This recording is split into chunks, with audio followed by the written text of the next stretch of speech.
Di tengah hiruk-pikuk kota Bengkulu, berdiri sebuah saksi bisu peradaban masa lalu, Benteng Marlborough. Dibangun oleh kolonial Inggris pada abad ke-18. Benteng ini tidak hanya menyimpan jejak sejarah penjajahan, tetapi juga menyelimuti berbagai cerita yang memancing rasa ingin tahu. Dari lorong-lorong bawah tanah yang konon menghubungkan lokasi-lokasi rahasia, hingga misteri ruangan terkunci yang memancing tanya. Namun, seiring berjalannya waktu, fakta sejarah seringkali kabur oleh desas-desus. Salah satu yang paling santer adalah klaim bahwa Bung Karno, proklamator bangsa, pernah dipenjara di dalam benteng ini. Padahal kenyataannya, ia hanya diasingkan di kota Bengkulu, jauh dari dinding tebal benteng ini.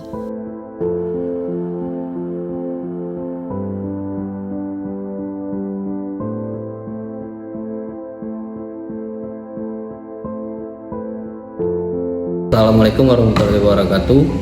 Perkenalkan, nama saya Hardiansana Sution. Saya di sini bekerja sebagai juru pelihara di situs Cagar Budaya Benteng Marlborough. Saya bekerja di sini lebih kurang 8 tahun menjadi juru pelihara. Sejarah awal berdirinya Benteng Marlborough itu pertama kali didirikan oleh bangsa Inggris pada tahun 1714 sampai dengan 1719. Nah, kenapa bangsa Inggris mendirikan Benteng Marlborough di sini? Karena mereka itu dari Aceh mendarat ke Bengkulu ini itu karena tertarik akan kekayaan rempah-rempah yang ada di kota Bengkulu ini. Maka dari itu mereka mendirikan sebuah benteng Marlborough, bukan hanya untuk benteng pertahanan saja, tapi berguna juga benteng ini untuk kantor dagang. Maka dari itu mereka memanfaatkan rempah-rempah di sini, terus menjualnya ke luar negara. Sejarah yang kurang disorot di Benteng Marlborough ini itu berita yang masih melekat pada masyarakat sekitar atau masyarakat luar. Itu Insinyur Soekarno atau presiden pertama kita itu pernah ditahan di Benteng Marlborough ini. Dari dulu masyarakat tahu karena Insinyur Soekarno itu pernah dipenjarakan di sini. Tapi ternyata setelah kita kaji kembali, Insinyur Soekarno itu ternyata tidak pernah dipenjarakan di sini. Dia hanya berdialog di benteng ini karena kenapa? Karena bangsa Belanda dulu diserang oleh bangsa Prancis. Karena kekalahan bangsa Belanda, akhirnya dia memanggil Insinyur Soekarno untuk didirikan sebuah tugu monumen atau tugu peringatan. Tapi Insinyur Soekarno menolak, dia nggak mau disuruh mendirikan tugu tersebut. Akhirnya dia mendirikan 3 buah batu di atas meja saat berdialog tersebut sebagai rancangan untuk mendirikan tugu tersebut. Berita untuk ruang bawah tanah di Benteng Marlborough ini itu memang benar ada ruang bawah tanah. Terdapat 2 ruang bawah tanah, di antaranya itu di posisi bastion utara dan bastion selatan. Nah, di bastion utara itu ruang bawah tanahnya itu berfungsi untuk gudang mesiu atau gudang persenjataan. Terus di bastion selatan itu terdapat ruang bawah tanah juga berfungsi untuk sebagai penyimpanan harta. Nah, kalau ruangan itu tembus, sebenarnya itu tidak tembus sama sekali ruangan itu. Jadi fungsi utama ruang bawah tanah itu hanya ruang penyimpanan harta dan ruangan gudang mesiu. Kalau untuk tembusnya itu hanya cerita masyarakat sekitar saja atau cerita belaka saja. Sebenarnya itu tidak ada tembus sama sekali. Ruang bawah tanah yang terkunci itu adalah ruang penyimpanan harta. Mengapa kita harus membuat surat perizinan ke kantor kita?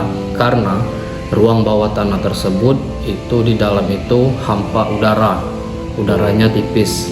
Jadi kalau kita biarkan ruangan itu terbuka, kita takut terjadi apa-apa kepada pengunjung. Dan juga bangunannya itu sudah lama atau tua, kita takut bangunannya keropos, takut tertimbun. Jadi kenapa kita buat izin? Karena itu tadi, kita takutnya terjadi apa-apa di dalam ruang sana. 3 makam yang berada di pintu masuk utama Benteng Marlborough itu adalah residen dari Inggris atau orang yang pernah berkuasa di Benteng Marlborough ini. Jadi makam pertama itu Thomas Parr.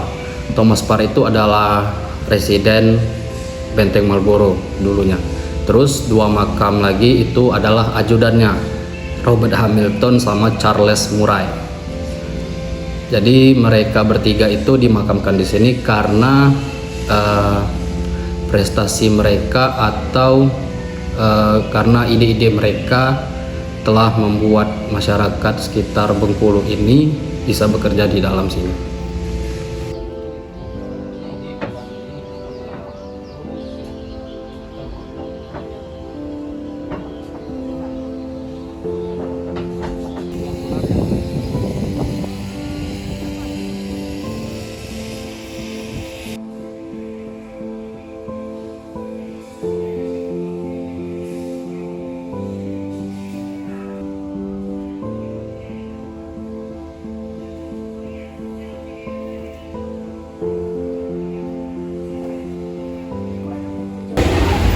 Nah, dulu waktu benteng ini dikuasai oleh bangsa Jepang, bangsa Jepang itu mengurung beberapa kolonial Belanda di dalam sini.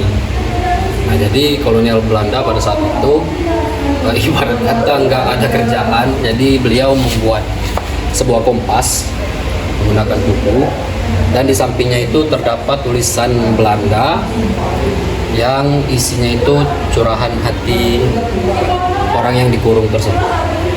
Nah, jadi isi curahan hati ini, barang siapa yang mengamati kompas ini, janganlah kalian memarahi kami.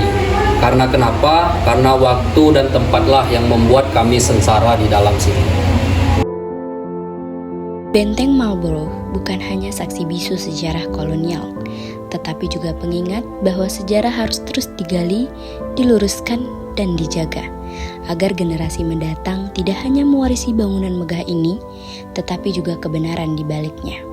Karena pada akhirnya, masa lalu adalah pondasi bagi masa depan.